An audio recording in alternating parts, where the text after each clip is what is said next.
going to make this really delicious tomato and halloumi pesto omelette. First of all, I'm going to cook the halloumi. Halloumi is a really delicious cheese. It cooks really nicely because it gets nice and golden. So put a little bit of olive oil for good flavor into a pan. The pan's on the heat. Get it a bit hot and then put in the halloumi cheese. And I'm going to cook the cubes of cheese until they're golden. There. So once it's golden, then add in your halved cherry tomatoes. Season the tomatoes and the halloumi, a little bit of salt and pepper. And just cook the tomatoes with the halloumi cheese until the tomatoes start to soften a little bit around the edges. Just take it off the heat for the moment. And now crack in 2 eggs. A pinch of salt.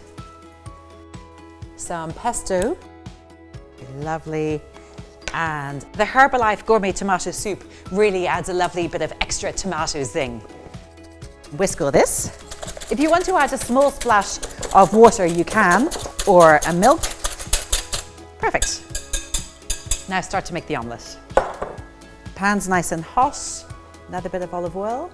Tip the mixture in quickly and then immediately start to draw it in from the sides as soon as it hits the pan. That will give you a nice light omelette. So, you can see it bubbling up around the edges. Draw it in, swirl it, draw it in, give it a swirl. So it generally takes just under a minute to cook this omelette. When it's almost cooked, tip the tomatoes and the halloumi in. Give it a little tip like that. And then put your hand under the handle and flip it out the rest of the way.